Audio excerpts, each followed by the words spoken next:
जय हिंद साथियों। आज हम पढ़ने जा रहे हैं यूनिट डिजिट अर्थात इकाई अंक। इकाई अंक क्या होता है, इकाई अंक निकालने का नियम क्या है। बड़ा से बड़ा सवाल आ जाए उसमें हम इकाई अंक बहुत कम समय में कैसे निकालेंगे, ये सब आज तरीका, ये नियमावली आज हम पढ़ेंगे। तो चलिए हम पहले जानते हैं इकाई अंक क्या होता है। यह क्लास बिना स्किप किए पूरा देखिए। अगर यह क्लास आपको समझ में आ जाए तो चैनल को जरूर सब्सक्राइब कर लीजिएगा, वीडियो को लाइक और शेयर कर दीजिएगा। तो चलिए हम पहले जानते हैं यूनिट डिजिट होता क्या है। देखिए 0, 1, 2, 3, 4, 5, 6, 7, 8, 9। इसके बाद आता है 10। यहां से लेकर यहां तक एक अंक है, 0 से लेकर 9 तक। लेकिन जैसे यहाँ 10 आया, 2 अंक हो गया, 1 और 0, ये दहाई हो गया। यह 0 इकाई, 1 इकाई, 2 इकाई, 3 इकाई, 4 इकाई, 5 इकाई, 6 इकाई, 7 इकाई, 8 इकाई और 9 इकाई। यानी किसी संख्या का जो अंतिम अंक होता है वह इकाई अंक रहता है। अगर 1 अंक है तो वो अंक इकाई होगा। लेकिन जैसे यहाँ आ गया 10 तो यह 0 इकाई और 1 दहाई हो जाएगा। यहाँ आ गया 20 तो इधर वाला जो अंक रहेगा इकाई रहेगा, ले इधर वाला दहाई हो जाएगा। अगर मान लीजिए 3, 5 और ये 4 है तो इकाई, दहाई, सैकड़ा अर्थात जो अंतिम वाला अंक रहेगा यह इकाई अंक होगा। अगर मान लीजिए कोई संख्या यह है और इसमें कोई पूछे इकाई अंक क्या है तो कहोगे यह है। 6354 में इकाई अंक क्या है तो इधर से इकाई, दहाई, सैकड़ा, हजार, यानी यह 4 है। बहुत आसानी से बता दोगे। लेकिन अगर ये ही इसी पे 6354 पे अगर मान लीजिए इस पे हम 6 घात लगाते हैं तो पूछेगे इकाई अंक क्या है तो कहोगे कि यह 4, गलत हो जाएगा। अब इस प्रकार के सवाल में अब इकाई हमको निकालना है तो अब क्या करोगे, 6354 को 6 बार गुणा करने के बाद जो रिजल्ट आएगा तब इकाई अंक बताओगे। तब तो ये पता चलेगा कि इसका आपस में गुणा करते करते एक आधी घंटा हो गया और आपका जो परीक्षा में बैठो हो एक सवाल का औसतन 30 सेकेंड, 45 सेकेंड या 1 मिनट समय रहता है, ठीक। लेकिन इसको एक सवाल को आप हल करने में अगर आधी घंटा समय लगा देंगे तो कैसे आप परीक्षा क्वालिफाई करेंगे। आप नॉर्मल था तो इसमें बता दिए किधर वाला इकाई अंक है, इसमें 354 में बता दिए कि यही इकाई अंक है, 6354 में बता दिए कि यही इकाई अंक है। लेकिन अगर इस पे घात लग जाए या गुणा हो जाए तब कैसे आप बताएंगे कि इकाई अंक कौन है। अरे अब मान लीजिए यह कह दे, इसमें कह दे इकाई अंक बताओ तो इसमें करोगे क्या, आप इसका इकाई अंक ले लो और इस संख्या का इकाई अंक ले लो तो बीच में चिन्ह क्या है उसको ले लो। 4 तिहाई 12, डबल डिजिट आ गया, हमको एक ही चाहिए, इकाई अंक चाहिए तो जो इधर वाला है वो इकाई अंक होगा, ठीक है। अगर मान लो कि अगर जोड़ना है इसी को जोड़ लो, इकाई अंक निकालना है तो इसमें का इकाई अंक, इसमें का इकाई अंक, बीच का चिन्ह ले लो, सिंगल है, यही इकाई अंक होगा। अगर मान लीजिए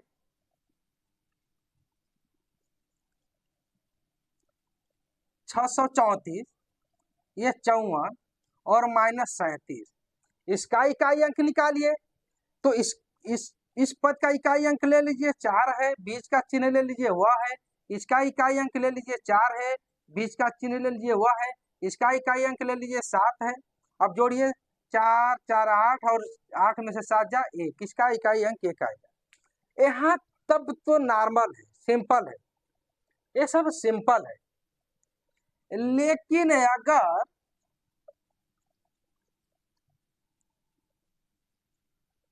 अगर यही दे दिया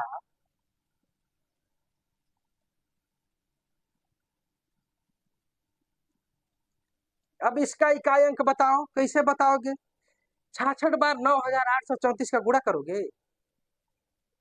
अरे करोगे तो गुणा रिजल्ट जो है उस गुणे का सही आएगा कि नहीं आएगा और कितना समय लगेगा, यह आप सोच भी नहीं सकते। तो इस प्रकार के प्रश्नों का इकाई अंक आपको निकालने के लिए नियम है। अगर किसी पद में जो इकाई अंक के जगह पे 0 1 5 6 आता है, इसका अलग नियम है। 9 4 आता है, उसका अलग नियम है। 2 3 7 8 आता है, उसका अलग नियम है। तो चलिए हम नियम पढ़ते हैं और इकाई अंक कैसे निकाला जाता है वो जानते हैं।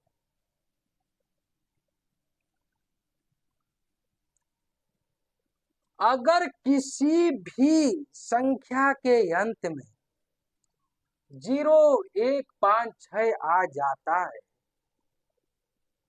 और उस पे कितना भी घात लगा दो, इकाई अंक उस संख्या का अपरिवर्तित रहता है। जो संख्या का इकाई अंक है वही रहता है। जैसे यह मान लीजिए 3 है,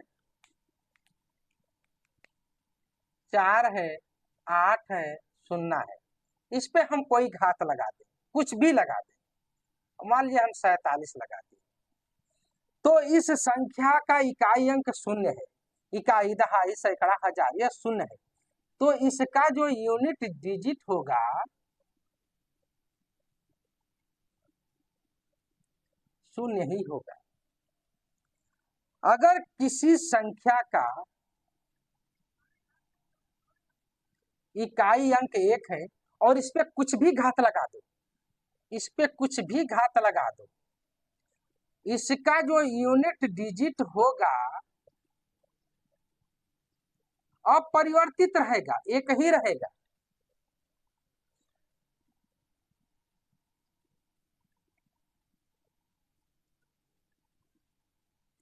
यह है 23,485। अब इसका इकाई अंक 5 है और इसमें कोई भी घात लगा दो, कोई भी, इसका इकाई अंक अपरिवर्तित रहेगा। इकाई अंक अपरिवर्तित रहेगा, 5 ही रहेगा। यह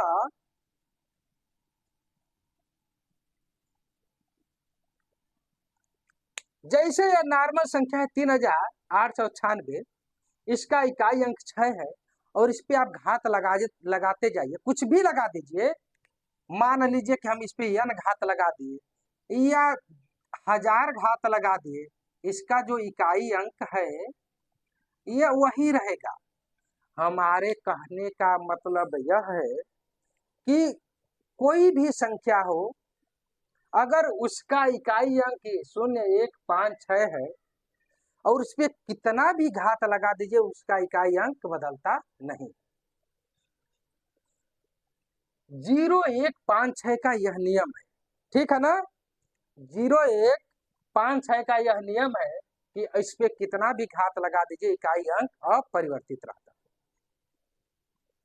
ठीक। लेकिन जैसे ही 4 और 9 इकाई अंक में आए, मान लीजिए 7 3 4 है, तो इसका इकाई अंक तो 4 है, लेकिन इस पे जैसे हम घात लगाएंगे, ये हम मान लीजिए 2 घात लगा दिए, तो इकाई अंक अब ये 4 नहीं रह जाएगा, अब इस घात के अनुसार बदलेगा, और यही नियम है। यह 4 और 9 अगर विषम घात है तो इकाई अंक बदलता नहीं है। जैसे अगर यह 4 पे अगर विषम घात लगा दीजिए, 1 लगा दीजिए, 3 लगा दीजिए, 5 लगा दीजिए, इस प्रकार से, तो इकाई अंक जो होता है नो चेंज, नहीं बदलता है। उसी तरह 9 के लिए भी 1 लगा दीजिए, 3 लगा दीजिए, 5 लगा दीजिए, तो इसका इकाई अंक नहीं बदलता है। यह 4 पे और 9 पे विषम घात लगा दीजिए, ऑड पावर, तो ये बदलता नहीं है उसका इकाई अंक। आज जैसे ही इस पे सम घात लगाएंगे, 2 हो गया, 4 हो गया, 6 हो गया, तो इसका इकाई अंक जो होगा, यूनिट डिजिट जो होगा,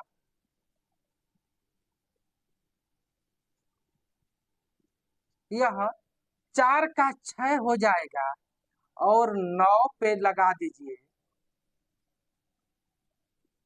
तो इसका जो यूनिट डिजिट है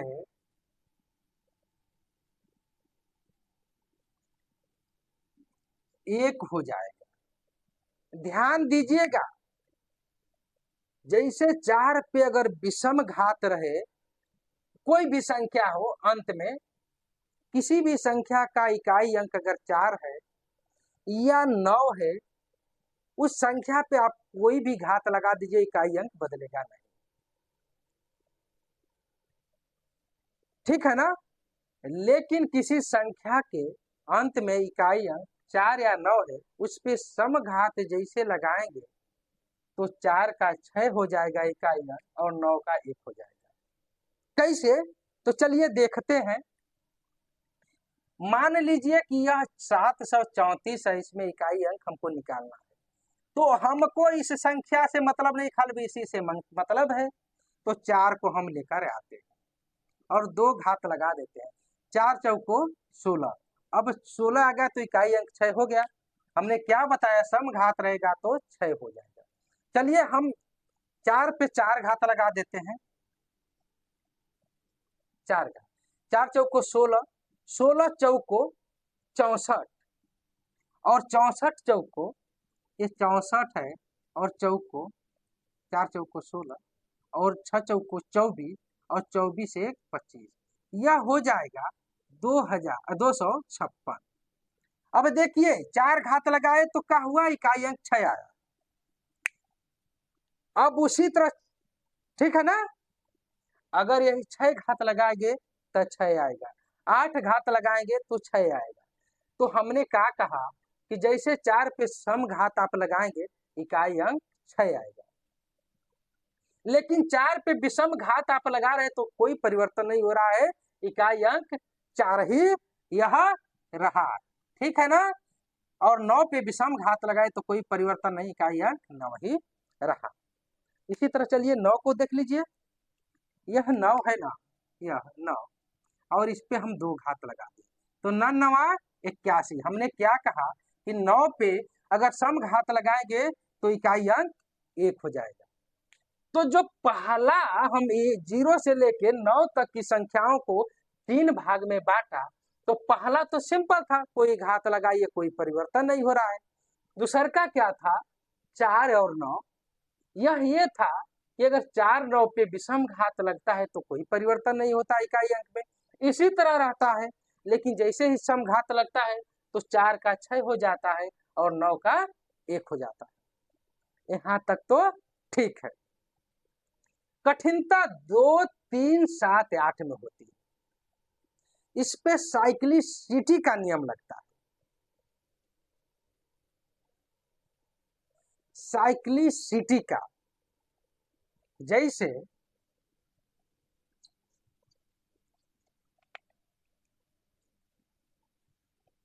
जैसे कोई संख्या ले लीजिए 602, अगर कोई घात नहीं लगाए तो इकाई अंक तो 2 ही होगा,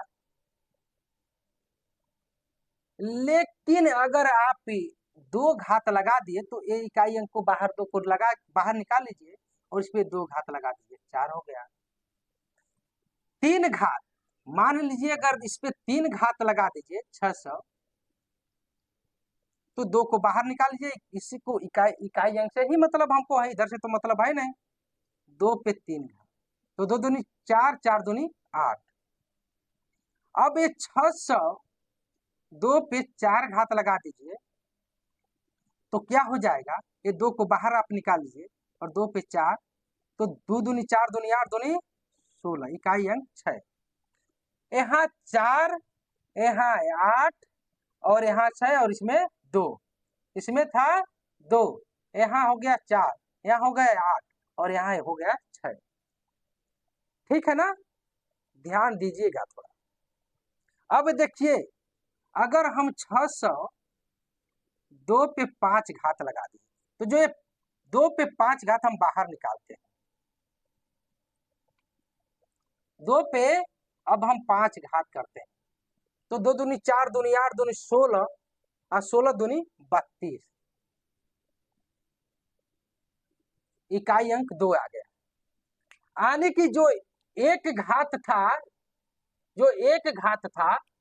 ये 602 एक घात था, इसमें इकाई अंक 2 था, उसी तरह जैसे 5 घात हो गया फिर 2 हो गया। ठीक है ना, जगह कम है, किधर आइए थोड़ा इसको किधर करें, ये हटाइए इधर।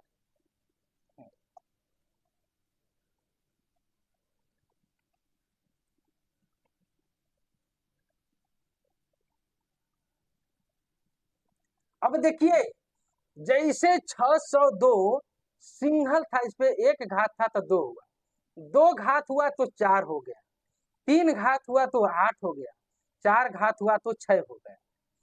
यानी 4 घात तक 6 हुआ, कितना, 2 के बाद घात बढ़ा तो 4 हुआ, 4 के बाद फिर एक घात बढ़ा तो 6 हुआ, नहीं 8 हुआ, और 8 के बाद 6 हुआ। लेकिन जैसे आप 5 घात लगा दे तो फिर 2 हो गया। ठीक है ना, ये देखिए 2 हो गया। अब चलिए 6 घात लगा दे, इस पे 6, तो 2 पे 6, तो क्या हुआ था, 5 पे 32 आया था, तो 6 पे 64 आ जाएगा। अब देखिए 2 से शुरू हुआ, 4 आया, 8 आया, 6 आया, फिर जैसे 5वां घात लगा, ये 1 घात, ये 2 घात, ये देखिए पावर, इसको हम घात लिख रहे हैं, घात, 1 घात 2 घात पे 4, 3 घात पे 8, 4 घात पे 6 और 5 घात पे 2, फिर 6 घात पे 4, अब 7 घात करें, 2 पे 7 घात, तो क्या हो जाएगा, 7 चौक 28 और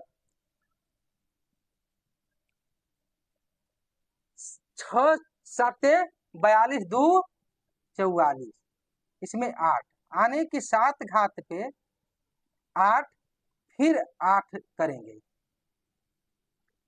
क्या करेंगे, इस पे 602 पे हम 8 घात करेंगे, तो 2 पे 8 घात का मतलब 448 गुणे 2, 8 दूनी 16 और 4 दूनी 8 1 9, 2 दूनी 4 दूनी 8, फिर 6, अर्थात 6 8 घात की।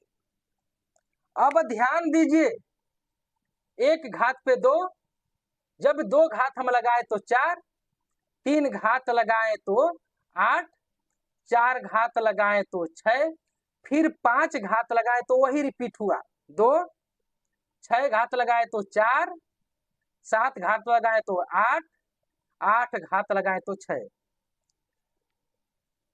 जैसे जैसे एक स्टेप ऐसा आता है कि जैसे 4 तक रहता है तब तक बदलता है, जैसे 5 आता है तो फिर 1 वाले पे आ जाता है।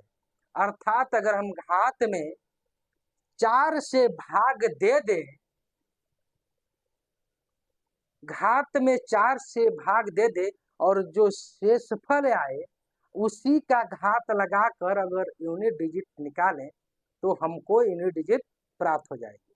यानी साइक्लिसिटी का नियम पे हो रहा है।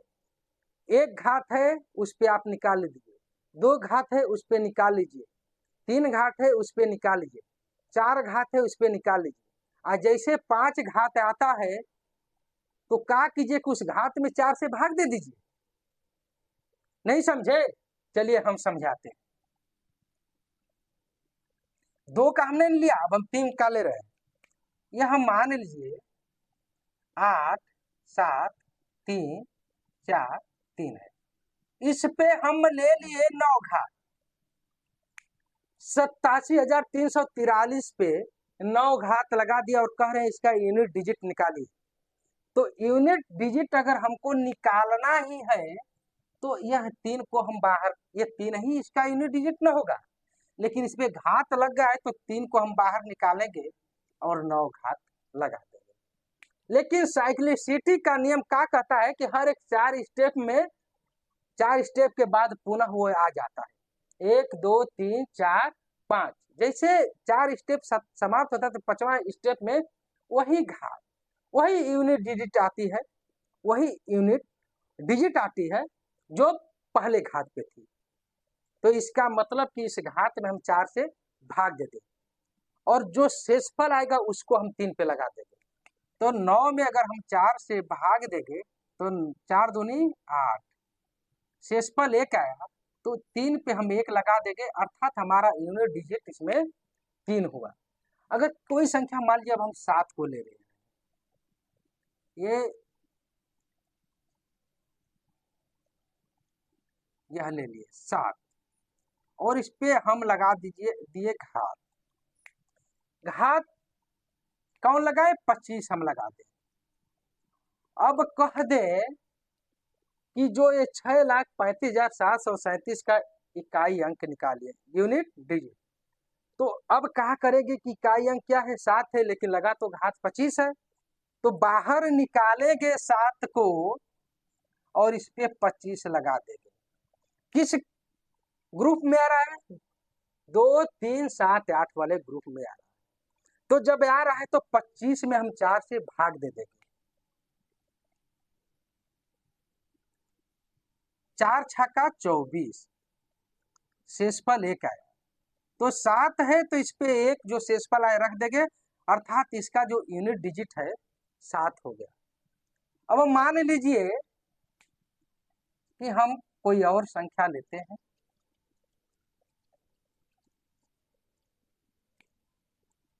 5 4 3 8 2 8 हम ले लिए। इस पे हम 10 घात लगा दें और कहे कि इकाई अंक निकालिए। तो इकाई अंक तो ये 8 ही है, लेकिन घात तो 10 लगा है। तो करेंगे क्या? 8 पे 10 घात और किससे भाग देंगे? 4 से, जो घात है उसमें भाग दे देंगे। 10 में हम 4 से भाग दे देंगे तो 4 दूनी 8, शेषफल जो 2 आया है वो 8 पर हम लगा देंगे। तो 8 8 है 64। अब जो आ गया यह 4, यही इकाई अंक होगा। अब चलिए ये तो हम अलग अलग बताए हैं, 0 1 5 6 का, 4 9 का, 2 3 7 8 का। लेकिन परीक्षा में किस प्रकार का सवाल पूछता है, परीक्षा में किस प्रकार का सवाल पूछता है वो देखते हैं। परीक्षा में एक कह देता है, मान लीजिए 5 4 6 3 0 और गुड़े 9 7 3 4 गुड़े 6 8 5 3। अब कह दिया कि इसका इकाई अंक निकालिए। इकाई अंक बताइए तो हम सभी पद का इकाई अंक देख लेते हैं। 0 है 0 लिखते हैं, 20 का जो सिंबल है उसको लिख लेते हैं।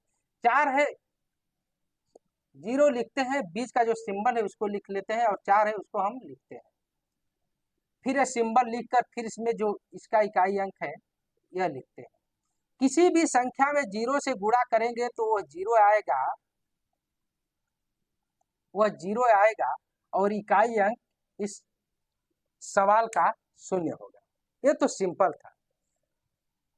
अब मान लीजिए कि यही है, इसी को ले लीजिए 5630 और इस पे घात लगा दिए हम 5 और गुणे 9734 और इस पे घात लगा दिए हम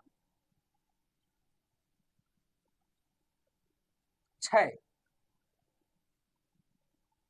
ठीक, और ये है गुणे 6853 और इस पे घात हम लगा दिए 9 और कह दिए कि इकाई अंक का निकालो। तो इसमें 0 है और ये पहले ग्रुप से बिलोंग करता है। 0 1 5 6 में कोई परिवर्तन नहीं, 0 लिख लेंगे, बीच का जो सिंबल है उसको लगा देंगे। अब 9734 पे पावर 6 है, इसका इकाई अंक क्या है, 4 है। और हमने क्या बताया, 4 और 9 में अगर जब समघात रहेगा तो 4 का 6 हो जाएगा और 9 का 1। ये कौन घात है, 6 समघात है, तो 4 का क्या हो जाएगा, 6 हो जाएगा। अब आइए 6853 पे 9 घात है तो इसका इकाई अंक निकालेंगे। तो 3 क्या हमने बताया साइक्लिसिटी का, 2 3 7 8 पे साइक्लिसिटी का नियम लगता है। तो जब यह 3 है तो ये 9 में 4 से भाग देंगे, अब जो शेषफल आएगा वो इस पे रखेंगे। तो 9 में 4 से भाग देंगे, दूनी 8, शेषफल 1 आया और 1 3 पे रखेंगे और 20 का जो चिन्ह है वो तो रखे ही है, 1 रखेंगे, कोई फर्क नहीं पड़ेगा। अच्छा, 0 का गुणा कर रहे हैं तो इस पूरा का पूरा ये 0 आएगा।